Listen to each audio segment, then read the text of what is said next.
बिस्मिल्लाहिर्रहमानिर्रहीम। अस्सलामुअलैकुम क्लास 10।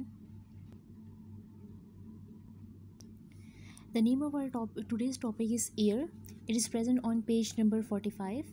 सबसे पहले आ जाते हैं functions of air की तरफ। Air is an important organ of our body and it is present for hearing. Year का सिर्फ फंक्शन हेयरिंग नहीं है, यानी सुनने का अमल ही नहीं है, इसके अलावा it help in balancing and maintaining the equilibrium of our body. For example, अगर हम खड़े हो रहे हैं, हमारी बॉडी का पोस्चर किस तरीके से मेंटेन हो रहा है, हमारी बॉडी बैलेंस कैसे हो रही है कि हम सिर्फ खड़े हो रहे हैं, अगर बैठना चाह रहे हैं तो बैठ रहे हैं, पीछे गिर नहीं रहे। तो ये चीज़ कौन मेंटेन कर रहा है? ये ईयर मेंटेन कर रही है। कैसे मेंटेन कर रही है? आज हम हेयरिंग के साथ साथ बैलेंसिंग और इक्विलिब्रियम मेंटेनेंस भी देखेंगे। आ जाते हैं स्ट्रक्चर की तरफ। अगर बात करें स्ट्रक्चर की, तो स्ट्रक्चर ऑफ ईयर जो है वो हमारे पास 3 पार्ट्स में डिवाइड है। एक्सटर्नल ईयर बाहर का हिस्सा, मिडल ईयर बीच का हिस्सा, इनर ईयर इनर सबसे अंदर का हिस्सा। एक्सटर्नल ईयर के कुछ पार्ट्स आपके सामने हैं, मिडल ईयर के पार्ट्स, इसी तरह इनर ईयर के पार्ट्स। नाम देख लेते हैं। एक्सटर्नल ईयर में pinna, auditory canal, hair, wax and eardrum मौजूद है, जबकि मिडल ईयर में बोन्स जो कि 3 बोन्स हैं, ओवल विंडो, यूस्टेशियन ट्यूब मौजूद है, जबकि इनर ईयर में वेस्टिब्यूल, सेमी सर्कुलर कैनाल और कॉक्लिया मौजूद है। अब बेसिकली हम लोगों ने स्ट्रक्चर ऑफ ईयर को कंप्लीट करना है और देखना है कि आवाज़ आपके कानों में जाकर आप सुन कैसे सकते हैं। बेसिकली आपका ब्रेन जो है वो उसको सेंस कैसे करता है। तो हमने एक एक पार्ट को जो है वो डिटेल में देखना है। सबसे पहले एक्सटर्नल ईयर शुरू करेंगे और उसके ये तमाम के तमाम पार्ट जो हैं वो डिटेल में देखते हैं। ये है हमारे पास एक्सटर्नल ईयर। एक्सटर्नल ईयर के अंदर सिर्फ और सिर्फ 3 चीज़ें या 3 पार्ट्स मौजूद हैं। Pinna, auditory canal, ear drum या टिम्पैनम। ईयर ड्रम जो है हमारा कान का जो पर्दा होता है उसको टिम्पैनम मेम्ब्रेन भी कहा जाता है। तो इसमें से दोनों में से कोई सा भी नाम जो है वो आपको दिया जा सकता है एमसीक्यूज़ में या आपके ऑब्जेक्टिव में, ताकि आप लोग जो है वो उसको देख सकें। अब एक एक करके स्टार्ट करते हैं। सबसे पहले देखते हैं pinna. So what is pinna? Pinna is a broad external part. जो हमारा कान का बाहर का हिस्सा होता है उसको हम पिन्ना कहते हैं। It is made up of cartilage. वो बोन का नहीं बना होता, कार्टिलेज यानी हमारा कनेक्टिव टिश्यू का बना होता है, इसीलिए हम उसको फोल्ड कर सकते हैं। हम कहते हैं ना कान ना मरोड़ो, तो उसका क्या मतलब है? वो बोन का नहीं बना हुआ। अगर वो बोन का बना होता तो कान बहुत सख्त होता। And it has a covering of skin over it, और उसके ऊपर स्किन जो है वो लेयर जो है वो आराम से कोट हुई हुई है। अब पिन्ना देख लेते हैं डायग्राम में। डायग्राम हमें आराम से पेज 46 पे हमारे स्ट्रक्चर ऑफ ह्यूमन ईयर की मिल जाएगी। So this is the external ear. ये पिन्ना है, ये जो हमारा कान का बाहर हिस्सा है, बाहर का हिस्सा है, जहाँ पे लड़कियाँ जो है वो यूजुअली जो है वो इसको किसी ज्वेलरीज वगैरह से जो है वो यहाँ पे पहने रखती हैं। So this is the pinna. ये कार्टिलेज का बना होता है। यहाँ से आवाज़ जो है वो आपके कानों के ज़रिए अंदर जाती है। दिस इज़ द इंटरनल या ईयर जो है स्ट्रक्चर है। यहाँ पर पिन्ना के बाद जो दूसरी चीज़ आ रही है, दिस इज़ ऑडिटरी कैनाल। ये जो एरिया है कैनाल लाइक, ठीक है, ये आपके पास क्या है? ऑडिटरी कैनाल है। और तीसरी चीज़ हमने क्या पढ़ी थी? Ear drum. This dark green area, this is the tympanum या ईयर ड्रम। ये है हमारे कान का पर्दा, ठीक है। फॉर एग्जांपल, अगर हम अपने कान वगैरह साफ़ भी करते हैं कॉटन बड्स वगैरह से, तो हम यहाँ से जो है वो कॉटन बड डालते हैं और ज़्यादा आगे जो है वो हम नहीं डालते, क्योंकि हमारा ये जो टिम्पैनम मेम्ब्रेन है या ईयर ड्रम है, कान का पर्दा, ये बहुत ही सेंसिटिव एरिया होता है। यहाँ पे अगर हमारा जो है वो कॉटन बड डालेंगे भी तो हमें दर्द सा होना शुरू हो जाएगा, फ़ौरन से सेंसेशन आएगी कि यहाँ पे अब हम आगे जो है वो कॉटन बड नहीं डाल सकते, क्योंकि ये बहुत सेंसिटिव एरिया है। तो यहाँ पे जितना भी वैक्स वगैरह या गंद वगैरह होता है वो हम रिमूव कर लेते हैं उस कॉटन बड के ज़रिए। सो बेसिकली हमारा एक्सटर्नल ईयर में क्या क्या चीज़ें? पिन्ना, ऑडिटरी कैनाल और टिम्पैनम यानी ईयर ड्रम। ये 3 चीज़ें हमारे एक्सटर्नल ईयर के अंदर आती हैं। पिन्ना के बाद आ जाते हैं ऑडिटरी कैनाल की तरफ। ये आपकी ऑडिटरी कैनाल जो है वो साउंड को पिन्ना से लेकर ऑडिटरी कैनाल के अंदर भेजती है। अब इस ऑडिटरी कैनाल के अंदर बहुत स्पेशल ग्लैंड्स हैं जो कि वैक्स सिक्रीट करते हैं, और हेयर्स भी मौजूद है। हमारे कान के अंदर बारीक बारीक से हेयर्स मौजूद हैं। अब बेसिकली इन ग्लैंड्स और इन हेयर का मकसद क्या है? प्रोटेक्शन करते हैं, ताकि कोई जर्म हमारे कान के अंदर ना चला जाए या कोई भी छोटा मोटा कीड़ा हमारे कान के अंदर जो है वो एंटर ना हो जाए। इसके अलावा हमारी बॉडी का टेम्परेचर या फिर डैम्पनेस जो है वो मेंटेन, यानी मॉइस्चर जो है वो मेंटेन करती हैं। कौन? Auditory canal. इसके बाद लास्ट पार्ट हमारा है एक्सटर्नल ईयर का ईयर ड्रम। ईयर ड्रम जो है ऑडिटरी कैनाल जहाँ पे ख़त्म हो रही है वहाँ पे आपका ईयर ड्रम मौजूद है। ईयर ड्रम एक पतली सी झिल्ली या थिन मेम्ब्रेन है जो कि सेपरेट करती है एक्सटर्नल ईयर को मिडल ईयर से। अब यहाँ पे आपका ये MCQs बन सकता है कि ईयर ड्रम थिक मेम्ब्रेन है या थिन मेम्ब्रेन है। दूसरा MCQs ये बन सकता है कि what is the separation between external and middle ear. तो आप कहेंगे कि ईयर ड्रम एक कान का पर्दा जो है वो झिल्ली मौजूद है जो कि सेपरेट करेगी मिडल ईयर और एक्सटर्नल ईयर को। यहाँ पे हमारा एक्सटर्नल ईयर कंप्लीट है। अब चलते हैं मिडल ईयर की तरफ। मिडल ईयर आपके सामने मौजूद है। मिडल ईयर के 3 पार्ट्स हैं, बोन्स हैं, ओवल विंडो है और स्टेशन ट्यूब है। ये आपके तमाम के तमाम पार्ट्स के नाम हैं। बोन्स आपके मिडल ईयर के अंदर 3 हैं, इनकस, मेलस, स्टेपस। ठीक है, इसको स्टेप्स भी कहते हैं। ये 3 बोन्स हमारे कान के अंदर मौजूद हैं। हर कान में ये 3 बोन्स हैं, यानी हमारे 2 कान हैं तो ये आपकी टोटल बोन्स कितनी होगी, 6 बोन्स होगी। सबसे पहले इन बोन्स को देखते हैं, उसके बाद ओवल विंडो और स्टेशन ट्यूब को डिस्कस करते हैं। बोन्स आपके सामने मौजूद हैं। बोन्स को हम ऑसिकल्स भी कहते हैं, साइंटिफिक नेम है बोन्स का। ये एक चेन में मौजूद होती हैं, यानी एक के साथ एक मौजूद। ये देखें, जैसे ये बोन्स है ना, ये एक के साथ एक मौजूद होती हैं और ये कहाँ पर मौजूद हैं, हमारे मिडल ईयर में। अब हम देखते हैं कि हमारे मिडल ईयर ऑसिकल्स कौन कौन से हैं। मेलस, इनकस एंड स्टेप्स या स्टेपस। मेलस जो है सबसे पहली बोन है मेलस। ये जो है ये हैमर शेप्ड होती है, HAMM, ये से हथौड़ी शेप होती है ना, इस तरह इंक हमारे पास मेलस होती है। और ईयर ड्रम से जो आवाज़ आ रही होती है वो आके मेलस से टकराती है। अब मेलस हैमर की तरह होता है, जैसे ही आवाज़ आके मेलस से टकराती है तो वो इंकस के साथ टकराना शुरू हो जाती है। इंकस मेलस से आवाज़ जो है वो अपने आगे ले कर जाता है। और उसके बाद हमारे पास बोन आती है स्टेपस। स्टेपस जो है यहाँ पर आपके पास एडिशन की है, it is the smallest bone of body. हमारी बॉडी की सबसे छोटी बोन कौन सी, स्टेप्स है, यानी यहाँ पे स्टेपस है। स्टेपस आपकी इनकस ये जो ऊपर वाली है हमारी बोन, उससे आवाज़ को आगे जो है वो फॉरवर्ड करती है। तो फिर से देख लेते हैं, पीछे हमने क्या पढ़ा था, ईयर ड्रम यानी कान का पर्दा, उससे आवाज़ आई मेलस के पास, मेलस से इनकस के पास, इनकस के बाद स्टेप्स के पास। स्टेप्स के पास आने के बाद हमारी जो है आवाज़ जाएगी ओवल विंडो की तरफ। ये डायग्राम आपके पास सामने मौजूद है। दिस इज़ योर टिम्पेनम यानी ईयर ड्रम। अब यहाँ पर ये मेलस, उसके बाद इनकस और ये स्टेप्स मौजूद है। आवाज़ आ रही है बाहर से, पिन्ना से अंदर गई, ऑडिटरी कैनाल में जाते जाते वेव्स की सूरत में आ जाएगी, टकराएगी ईयर ड्रम पे। ईयर ड्रम से वाइब्रेशन प्रोड्यूस होगी, मेलस सेंस करेगा। उसके बाद मेलस के बाद इनकस, ये इंकस जा रहा है पिंक कलर का, और उसके बाद स्टेप्स। ये आवाज़ को सेंस करने के बाद नेक्स्ट पार्ट में आपकी आवाज़ को ट्रांसफ़र कर देंगे। And your next part is Oval window. ये यहाँ पर इंक स्टेप्स के बिल्कुल साथ ओवल विंडो, यहाँ पे ब्लू कलर का ओवल विंडो मौजूद है। और ओवल विंडो के बाद आपकी जो आवाज़ है वो स्टेशन ट्यूब यानी ये वाली ट्यूब, ये ट्यूब, इस वाली ट्यूब के ज़रिए, आपकी स्टेशन ट्यूब के ज़रिए जो है वो वहाँ पर ट्रांसफ़र होगी। ओवल विंडो स्टेशन ट्यूब्स देख लेते हैं। स्टेप्स जो है वो कनेक्ट है मेम्ब्रेन के साथ, एक झिल्ली के साथ, वो ओवल विंडो है। ओवल विंडो जो है वो मिडल ईयर और इनर ईयर, सबसे अंदर वाले कान को मिडल ईयर किससे डिस्टिंग्विश करती है यानी सेपरेट करती है। स्टेशन ट्यूब क्या चीज़ है, ये बेसिकली एयर प्रेशर को मेंटेन करती है।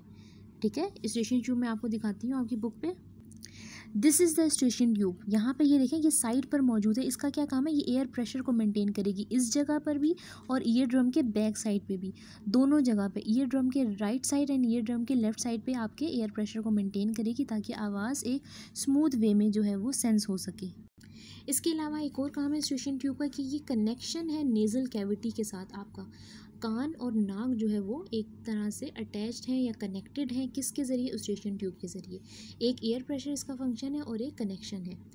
यहाँ पर हमारा ख़त्म होता है मिडल ईयर। अब चलते हैं इनर ईयर की तरफ। इनर ईयर के पार्ट्स आपके सामने हैं, 3 पार्ट्स हैं, वेस्टिब्यूल, सेमी सर्कुलर कैनाल और कॉक्लिया। एक एक करके जो है वो डिटेल देख लेते हैं।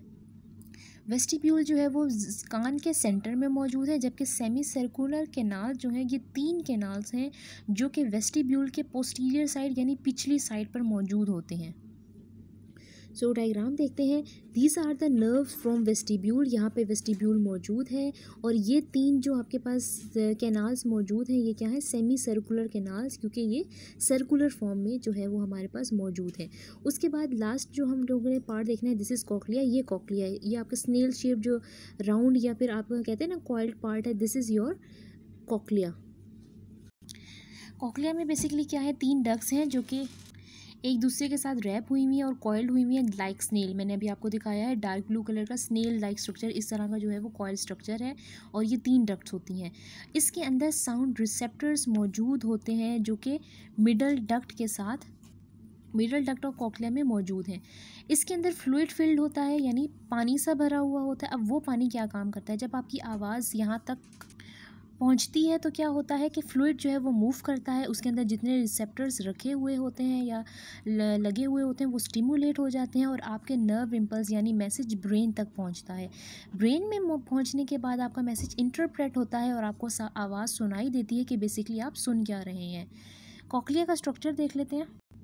This is the structure of cochlea. This is blue snail like structure. 3 ducts हैं जो कि एक दूसरे के ऊपर कॉइल हुई हुई है। कॉकलिया, इसके अंदर फ्लूइड भरा हुआ होता है। फ्लूइड के अंदर रिसेप्टर्स होते हैं। जब आपकी आवाज़ आएगी फ्लूइड मूव करेगा। जब फ्लूइड मूव करने से जो हरकत पैदा होगी आपके रिसेप्टर्स वो सेंस करेंगे और यहाँ से ये नर्व निकल रही है, नर्व फ्रॉम कॉकलिया। ये नर्व सीधा आपका मैसेज, आपका नर्व इम्पल्स लेकर जाएंगे आपके ब्रेन के पास और ब्रेन जो है वो आपको कहेगा कि आपने ये आवाज़ सुनी है या आपने इस पर कोई सॉन्ग सुना है या कोई लेक्चर वगैरह सुना है। फिर से देख लेते हैं। एक दफ़ा हमने स्ट्रक्चर जो है वो हमने देखा है। स्ट्रक्चर में हमने पिना, ऑडिटरी कैनाल और टिम्पैनम और ईयर ड्रम हमारे पास एक्सटर्नल ईयर में मौजूद है, जबकि हमारे पास मिडल ईयर में 3 बोन्स। इसके अलावा हमारे पास मिडल ईयर में ओवल विंडो और स्टेशन ट्यूब मौजूद है। Bones, Oval window and station tube, ये मिडल ईयर था, जबकि इनर ईयर में सेमी सर्कुलर कैनाल, वेस्टिब्यूल और कॉकलिया, ये 3 चीज़ें मौजूद थी। तो ये बेसिकली हमारा ईयर का एक्सटर्नल और ये सारे का सारा इंटरनल ईयर का स्ट्रक्चर मौजूद है। तो ईयर हमारा कंप्लीट होता है। अब चलते हैं प्रोसेस ऑफ हियरिंग की तरफ। प्रोसेस ऑफ हियरिंग एक दफ़ा आपको बताया जा चुका है, लेकिन फिर भी आपके यहाँ पे है तो आपको एक दफ़ा एक्सप्लेन कर देते हैं। प्रोसेस ऑफ हियरिंग क्या है, आवाज़ जो है वो पिना के ज़रिए आपके ईयर में एंटर हुई, ऑडिटरी कैनाल से गुजरते गुजरते जाएगी ईयर ड्रम पे टकराएगी। वेव्स ईयर ड्रम पे टकराने के बाद यानी टिम्पैनम मेम्ब्रेन पर टकराने के बाद आपकी वाइब्रेशन सेंस होंगी मेलस के साथ, मेलस बोन टकराएगी इंकस के साथ और इंकस जो है वो आपका जो है वेव्स जो है वो स्टेप्स के ज़रिए आपकी ओवल विंडो तक पहुंचाएगी। This is your Oval window. Oval window के बाद स्टेशन ट्यूब यहाँ पर मौजूद है जो कि ईयर ड्रम के दोनों तरफ आपके ईयर प्रेशर को मेंटेन रखता है। अब आपकी जो आवाज़ है यानी आपकी वेव्स हैं साउंड की, वो आपकी यहाँ पर जो ओवल विंडो है यहाँ से आपकी जो आवाज़ की वाइब्रेशंस हैं वो जा रही हैं कॉकलिया, ये स्नेल स्ट्रक्चर की तरफ। ये सेमी सर्कुलर कैनाल है और यहाँ से स्नेल स्ट्रक्चर की तरफ जो है वो आपकी आवाज़ ओवल विंडो से यहाँ पर पहुँच जाती है। ओवल विंडो पर पहुँचने के बाद क्या होता है, इसके अंदर मैंने बताया फ्लूइड फील्ड होता है, रिसेप्टर्स मौजूद होते हैं। जब उस फ्लूइड के अंदर आपकी वेव पहुँचती है, साउंड वेव हरकत करती है पानी के अंदर, जिसकी वजह से रिसेप्टर्स एकदम एक्टिव हो जाते हैं कि कोई ना कोई हरकत हुई है। वो रिसेप्टर्स स्टिमुलेट होने की वजह से आपका मैसेज नर्व के ज़रिए, जो नर्व्स हैं उसके ज़रिए आपका मैसेज स्टिमुलेट करती हैं और ब्रेन तक पहुंचाती हैं और ब्रेन आपका सेंस करता है और आपको ऑर्डर देता है या आपको समझाता है, इंटरप्रेट करता है कि आपने कौन सी साउंड सुनी है। ये हो गया प्रोसेस ऑफ हियरिंग की तरफ। एक और चीज़ बताती जाऊँ, साउंडलेस वर्ल्ड क्या है कि आपको सुनाई ना दे, कुछ लोग जो हैं वो सुन नहीं सकते। उनका बेसिकली प्रॉब्लम क्या होता है, इन पार्ट्स में से कोई सा भी पार्ट इन्फेक्टेड हो सकता है, कोई सा भी पार्ट डैमेज हो सकता है, उनकी कोई सी भी बोन जैसे इनकस है, मेलस है, स्टेप्स है, इनमें से कोई सी भी बोन जो है वो डैमेज्ड हो सकती है। उनका सेमी सर्कुलर कैनाल जो है वो इन्फेक्टेड हो सकता है। किसी किस्म का उनको वायरल इन्फेक्शन, बैक्टीरियल इन्फेक्शन, यहाँ पर जो है वो गंद वगैरह की वजह से कोई भी इन्फेक्शन हो सकता है। तो जिसकी वजह से कभी कभार ऐसा होता है बहुत तेज़ आवाज़ में सुनना, आपके चीक्स पे यानी आपके जबड़े पे किसी ने बहुत ज़ोर से मार दिया तो आपका ये सारा का सारा हिस्सा अफेक्ट हो जाता है। या फिर आपके कान के पास कोई इस जगह पे कोई बहुत बारीक सी चीज़ चुभा दी गई हो या आपके कान में डाल दी गई हो या आप गलती से जो डाल रहे हो तो आपका क्या होता है, टिम्पैनम, ये जो ईयर ड्रम होता है ये डैमेज हो जाता है। तो इसलिए बेसिकली बहुत सारी चीज़ें जो हैं, अगर हम कहते हैं ना कि किसी को सुनाई नहीं देता तो ज़रूरी नहीं है कि कान पूरे का पूरा ख़राब हो, कोई एक पार्ट भी अगर इसमें से डैमेज हो जाता है या इन्फेक्टेड हो जाता है तो हियरिंग लॉस हो सकता है। अब इसके बाद बैलेंस मेंटेन है। ये तो मैंने आपको बता दिया कि हियरिंग आप सुन कैसे सकते हैं। अभी मैंने आपको दूसरा फंक्शन भी डिस्कस किया था कि आपकी बॉडी का पॉस्चर भी मेंटेन करता है, तो वो देख लेते हैं। आ जाते हैं अपने लास्ट पॉइंट की तरफ, बॉडी बैलेंसिंग। हमारे कान ना सिर्फ सुनते हैं आवाज़ों को बल्कि बैलेंस करते हैं हमारी बॉडी को भी। दो पार्ट्स हैं, वेस्टिब्यूल और सेमी सर्कुलर कैनाल। दोनों पार्ट्स आपको इनर ईयर के अंदर मिलेंगे। वेस्टिब्यूल क्या करता है, आपकी बॉडी का पोस्चर जो है वो डिटेक्ट करता है, जबकि सेमी सर्कुलर कैनाल के अंदर सेंसरी नर्व्स मौजूद होती हैं जो कि आपके हेड की मूवमेंट यानी सर की मूवमेंट को डिटेक्ट करता है।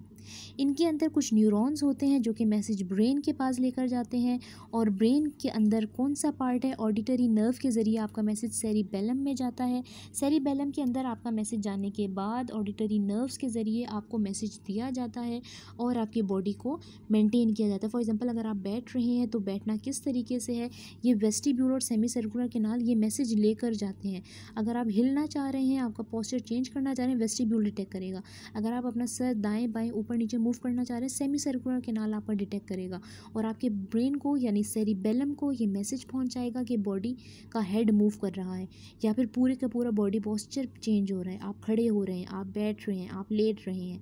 तो ये वेस्टिब्यूल और सेमी सर्कुलर कैनाल दो बहुत इंपॉर्टेंट पार्ट्स हैं। अगर ये वाले दो एक किसी भी आम नॉर्मल इंसान में जो हम कहते हैं जो सुन नहीं सकता, अगर उसमें वेस्टिब्यूल या सेमी सर्कुलर कैनाल अफेक्टेड है, इन दोनों में कोई ना कोई प्रॉब्लम है, इन्फेक्टेड है या ख़राब है, बिल्कुल ही जो है वो काम नहीं करते, तो आप देखेंगे कि वो बहरे होने के साथ साथ अपने बॉडी के पोस्चर को मेंटेन नहीं कर सकते। वो खड़े होकर लड़खड़ाएंगे, वो अपना हेड जो है वो आसानी से मूव नहीं कर सकेंगे, उनका सर जो है वो डिफरेंट डायरेक्शंस में मूव करता रहेगा, वो अपनी मर्ज़ी से उसको मूव नहीं कर पाएंगे। वो फॉर एग्जांपल हम कहते हैं ना गर्दन नहीं टिकी हुई, तो वो उनकी गर्दन जो है या उनका हेड जो है वो आराम से मूव नहीं करेगा क्योंकि सेमी सर्कुलर कैनाल ही अफेक्टेड है। इसके अलावा वो बहरे भी होते हैं, वो सुन नहीं सकते, डेफ जिसे हम कहते हैं। इसी तरह वेस्टिब्यूल में भी यही प्रॉब्लम है।